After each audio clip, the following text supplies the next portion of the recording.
বিশ্বনবীর এই বুকটা ছিল উঁচু, পেটটা ছিল চাপা, সিক্স প্যাক। কয় প্যাক? কয় প্যাক? আপনাকে কয় প্যাক? কয় প্যাক? আমার কয় প্যাক? বিশ্বনবীর সিক্স প্যাক। তবে শেষকালে একটু গায়ে গোশত বেড়ে গিয়েছিল, কিন্তু ইয়াং অবস্থায় সিক্স প্যাক। এই মুরাদনগরে জিমনেশিয়াম নাই? আছে। ইয়াং ছেলেরা দেখবেন তারা ডায়েট করে, they are on diet in order to keep fit. Keep fit, always fit থাকবে মিয়া। যৌবনকে ধরে রাখতে হবে। যুবকরা যদি ভালো পথে চলে, ভালো থাকবে বাংলাদেশ। যুবক যদি পথ হারায়, হায় হায় করবে বাংলাদেশ, ঠিক কিনা? যুবকদের মধ্যে আছে প্রাণ ফেলার শক্তি আর উচ্ছ্বাস, তাদের গায়ের রক্ত গরম, তারা চাইলে অনেক কিছু করতে পারে। এই যে কিছুদিন আগে কোটা বিরোধী আন্দোলন হলো, নিরাপদ সড়ক চাই আন্দোলন হয়েছে না? হয়েছে না? আমি অবাক হয়েছে। আমি মালয়েশিয়াতে ছিলাম, ছোট্ট ছোট্ট ছেলে মেয়েরা কেমন করে রাস্তায় চলতে হয়, দুঃখজনক হলেও সত্যি, আমাদের পুলিশ পোশাকি বাহিনী করে দেখাইতে পারে না। ছোট্ট ছোট্ট শিশুরা আমাদেরকে লজ্জিত করেছে, চিৎকার করে বলে, ঠিক কিনা? কিন্তু এত সুন্দর ইনিশিয়েটিভ নেয়ার পরে আমাদের পক্ষ থেকে যে আচরণ পাওয়ার কথা ছিল, এটা তারা পায় নাই। কথা বলে কিছুদিন আগে নোয়াখালী বিজ্ঞান ও প্রযুক্তি বিশ্ববিদ্যালয়ে আমি দেখে অবাক, সেখানকার যুবকরা ইনিশিয়েটিভ নিয়েছে যে হাজার হাজার ছেলে মেয়েরা ভর্তি পরীক্ষা দিতে আসবে, এদেরকে আমরা ফ্রিতে খাওয়াবো, ফ্রিতে থাকতে দেবো। নোয়াখালী করে গালি দিয়েন না, আগে আগমত করে দেখা। অসাধারণ কাজ করেছে, গোটা বিশ্ব দেখেছে, ঠিক কিনা? কুমিল্লার সন্তানরাও পারে, চট্টগ্রামের ছেলেরাও পারে, বরিশালের ছেলেরাও পারে। যুবকদেরকে শুধু এক হতে দেয়া দরকার। যুবকরা যদি এক হতে পারে, তাহলে সমাজে আর অন্যায় অনাচার থাকতে পারে। বিশ্বনবী যখন যুবক, একটা সংগঠন করেছিলেন, নাম হালাফুল ফুদুল। হালাফুল ফুদুল করেছিলেন। ওনার বয়সের 15-20 বছরের সবাইকে এক প্ল্যাটফর্মে নিয়ে এসেছেন, হাতে হাত রেখে শপথ করেছেন, দে টুক অ্যান ওথ, কোন টেন্ডারবাজি চলবে না, চাঁদাবাজি চলবে না, মাস্তানি চলবে না, ইফটিজিং চলবে না, মেয়েদের অন্য ধরে টানাটানি চলবে না, খাদ্যে ভেজাল চলবে না, ওজনে কম চলবে না। অন্যায়গুলো সমাজ থেকে দূর করে দিতে হবে, চিৎকার করে বলে, ঠিক কিনা? এজন্য যুবকরা যদি ইসলাম মানে, ভালো থাকবে বাংলাদেশ। যুবকরা যদি কোরআন মানে, নিরাপদে থাকবে আমার লাল সবুজের পতাকা। এজন্য যুবকদেরকে সংঘবদ্ধ হতে হবে। যুবকদের জন্য ইসলাম প্র্যাকটিস করার সুযোগ আমাদের জন্য বাড়াইতে হবে। এজন্য যুবক ভাইয়েরা অলওয়েজ কিপ ফিট, ফিট থাকবে, এক্সারসাইজ করবা, খেলাধুলা করবা, জিমনেশিয়ামে যাবা। কারণ আল মুমিন আল কাবি খায়রুম মিনাল মুমিন আদ দাঈফ। বিশ্বনবী বলেছেন, শক্তিশালী মুমিন দুর্বল মুমিনের চাইতে আল্লাহর কাছে অনেক বেশি প্রিয়। কারণ আমরা যারা দুর্বল, জিহাদের ময়দানে আমরা এক দৌড় দিয়া বেহুশ, ঠিক কিনা? এই যে 71 সালে পাক হাদার বাহিনীদের সাথে যুদ্ধ করছে কি বুড়া মানুষেরা? না, আমার দামাল ছেলেরা, যুবক ভাইয়েরা। বিশ্বনবী সাল্লাল্লাহু আলাইহি ওয়াসাল্লাম অলওয়েজ ফিট থাকতে। আমরা শুনছিলাম উনি দেখতে কেমন ছিলেন? সিক্স প্যাক ছিলেন। কি ছিলেন? সিক্স প্যাক বুঝেন তো? এখানে 6টা প্যাক থাকে, মুরব্বীরা কেন না বুঝি না। আচ্ছা, 6টা প্যাক মানে খুবই স্ট্রং ছিলেন। সুবহানাল্লাহ পড়েন। ওয়াকানা কাফফুহু আলিয়ানু মিনাদ দিবাজ। বিষ্ণুনবীর হাত, এই হাতের তালু রেশমের কাপড়ের চেয়ে বেশি সফট ছিল। সফটার দেন সিল্ক, সফটার দেন সিল্ক। সিল্কের চাইতে বেশি সফট। সিল্কের কাপড় ছিলেন না? জর্জেটের কাপড় ধরতে কোমল লাগে, মোলায়েম লাগে। বিশ্বনবীর হাতের তালু এর চাইতে মোলায়েম। এই জন্য এই মোলায়েম হাত যদি কেউ মুসাফা করার সুযোগ পাইতো, কেউ আর হাত ছাড়তে চাইতো না। আর বিশ্বনবীর অভ্যাস ছিলেন, বিশ্বনবী কারোর সাথে মুসাফা করলে, যার সাথে মুসাফা করেছেন উনি হাত টেনে না নিলে বিশ্বনবী ওনার হাত টেনে নিতেন না। আল্লাহু আকবার পড়বেন না? কি অসাধারণ ব্যক্তিত্ব ছিল। হাতের তালু ছিল সফটার দেন সিল্ক। ওয়াকানা রাবাআতাম মিনাল কওম লাইসা বিত-তাবিল ওয়ালা বিল-কাসীর। বিশ্বনবী দেখতে একজন মাঝারি গড়নের লোক ছিলেন, খুব লম্বাও না, খুব খাটো না। খুব বেশি লম্বাদেরকে ভালো লাগে? কথা বলে তাকাইতে গেলে টুপি পরে যাওয়ার সম্ভাবনা আছে। খুব খাটো যারা, এদেরকেও কিন্তু দেখতে অতটা ভালো লাগে। বিশ্বনবী ছিলেন ব্যালেন্সড, মাঝারি ধরনের। লাইসা বিত-তাবিল ওয়ালা বিল-কাসীর। কিভাবে আল্লাহ চুজ করেছেন ওনার পেয়ারা হাবিবকে, পড়েন সুবহানাল্লাহ। ওয়াকানা আযহারাল লাউন, ফর্সা রঙের মানুষ ছিলেন, ব্রাইট কালার। কি কালার? Bright colour. সিভি যারা লিখেন কারিকুলাম ভিটা, ওখানে স্কিন কালার লিখতে হয়।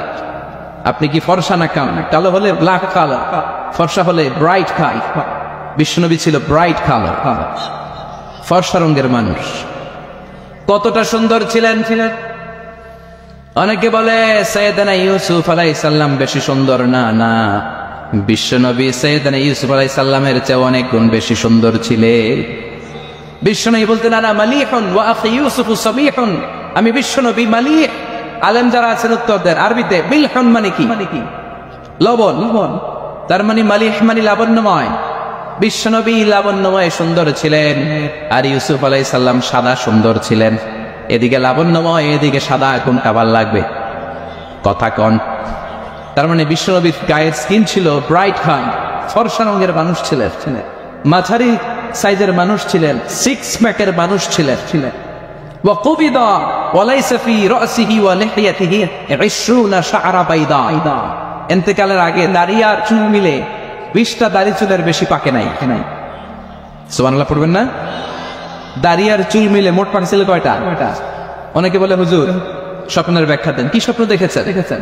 তিনি বললেন আমি স্বপ্নে দেখেছি একজন লোক আল্লাহ রাসূলের কবর থেকে উঠে এসেছে। তাই না? উনি জানতে চাচ্ছে যে এটা আল্লাহ রাসূল কিনা। আমি বললাম চেহারা কেমন দেখেছেন? বলে হুজুর আমি দেখলাম ধবধবে সাদা দাড়ি, ধবধবে সাদা চুল। তার মানে উনি কি আল্লাহ রাসূলকে দেখেছে? না, আল্লাহ রাসূলের ধবধবে সাদা চুল ছিল না, ধবধবে সাদা দাড়ি ছিল না। ইন্তেকালের আগে দাড়ি আর চুল মিলে পাকছিল কয়টা? কোম্পানিগঞ্জের ভাইয়েরা মনে থাকবে, দাড়ি আর চুল মিলে পেকেছিল কয়টা? কেমন করে পাকবে? উনি তো জাইতুনের তেল মালিশ করতেন। সুবহানাল্লাহ। এজন্য আল্লাহ কসম করে বললেন ওয়াত্তিনি ওয়াজ-যাইতুনি ওয়া তুরি সিনিন ওয়া হাদাল বালাদিল আমিন। তিন ফলের কসম, জাইতুনের কসম। এই তিন জাইতুন যারা খাবে তাদের দাড়ি চুল সহজে পাকবে না। জাইতুন চিনেন? অলিভ অয়েল, জলপাই আছে না? আরব দেশের জলপাইকে বলে জাইতুনি। তাম্বুতু বিত্তিহিনি ওয়া সিবগিল লিল আকিলিন। এটার অনেক কাজ। এটা খাওয়া যায়, মালিশ করা যায়, আবার এই জাইতুনের ডাল ভেঙে মেসওয়াকও করা যায়। বলেন ঠিক কি? কিনা? বিশ্বনবী বলতেন নি'মা সিওয়াকিয়া জাইতুন, জাইতুনের ডালের মেসওয়াক কতই না চমৎকার মেসওয়াক। ফাইন্নাহা সিওয়াকি ওয়া সিওয়াকুল আমবিয়া মিন ক্বাবলি। কেননা জাইতুনের ডাল আমার মেসওয়াক, আর আমার আগে যত নবী দুনিয়া এসেছে সব নবীরা জাইতুনের ডাল দিয়ে মেসওয়াক করেছে। এই জাইতুনের তেল আপনারা বাজারে পাবেন। অলিভ অয়েল বলে জিজ্ঞেস করলেই দিয়ে দিবে। কি অয়েল? এটা দাড়িতে মাখলে দাড়ি পাকে না, দেরিতে পাকে। চামড়ায় লাগালে, মেসেজ করলে চামড়ার ভাঁজগুলো পড়বে না, আপনার স্কিন সুন্দর থাকবে। বিশ্বনবী এটা মাখতে, এজন্য দাড়ি আর চুল তেমন একটা পাকে নাই। আওয়াজ করে পড়তে হবে আল্লাহু আকবার। তুলুশ শাহর ইলা শাহমাতাইল বুদুন। এবার শুনি বিশ্বনবীর চুল কেমন ছিল। বিশ্বনবীর চুল মাঝে মাঝে এই কানের লতি বরাবর আসতো। ইলা শাহমাতাইল বুদুন মানে বড় চুল রাখতেন। হেয়ার কাটটা ছিল লং হেয়ার কাট। মাঝে মাঝে কানের লতির মাঝামাঝি, আর কখনো কখনো কান বরাবর। ইলাল মানকিবাইনি, তিন সিস্টেমে রাখতেন। কানের মাঝ, কানের লতি, কাত বরাবর। ইয়াংরা মহা খুশি যে বড় চুল রাখার দলিল পাইছি। সুন্নতের নিয়তে রাখতে হবে, একটা ভদ্র কাটিং হইতে হবে। আর ইউনিভার্সিটি আর স্কুলের স্টুডেন্ট হলে ইউনিভার্সিটির ড্রেস কোড, হেয়ার কাট মেনে চলতে হবে। ঠিক কিনা? আর সুন্নাতের নিয়তে যদি রাখতে চাও একটা ভদ্রতা থাকতে হবে, একটা সৌন্দর্য থাকতে হবে। ইদানিং অনেক ছেলেরা খুব অদ্ভুত কাটিং দেয়। এই হেয়ার কাট গুলো নিষিদ্ধ। একটা হেয়ার কাট আছে কাজা, নাহা রাসূলুল্লাহি আনিল কাজা। বিশ্বনবী কাজাহ কাটিং দিতে নিষেধ করেছেন। কাজাহ মানে চুলের কিছু অংশ ট্রিম করে চামড়ার সাথে লাগানো, কিছু অংশ বড় বড়, এরকম আছে না নাই? এটারে আমি বলি ঘোড়া কাটিং। কি কাটিং? ঘোড়া কাটিং। ঘোড়ার মাথায় এরকম লম্বা চুল আছে না নাই? কেউ যদি এখানে থেকে থাকো মাইন্ড করো না, নেক্সট ডে আর এই হেয়ার কাট নিবা না। ঠিক কিনা? রাজি আছি তো? আমার যুবকরা পছন্দ করে বেশি, আমিও পছন্দ করি ওদেরকে খুব বেশি। ওরা আমার কথা বুঝে বেশি, আমিও ওদের হৃদয়ের কথা বুঝি বেশি। এজন্য এগুলো ভালোবেসে বল। যদি কেউ নিয়ে থাকো এই নিষিদ্ধ হেয়ার কাট, সামনে আর নেবা ইনশাআল্লাহ। আর জোরে ইনশাআল্লাহ। ওয়াকানা ইফাররিকু বাইনা শা'রি, চুলের মাঝখানে বিশ্বনবী সিটি করতেন। আপনারা কাজী নজরুল ইসলামের ছবি দেখেছেন? দেখবেন যে উনি মাঝখানে স্মৃতি করতেন, বিষ্ণুনবী এইভাবে মাঝখানে স্মৃতি করে স্মৃতির মাঝখানে আতর ঢেলে দিতেন। কেন ঢেলে দিতেন? যেখানেই সেজদা দিতেন ওই জায়গায় আতরের কানে আমুদ হয়ে যেত।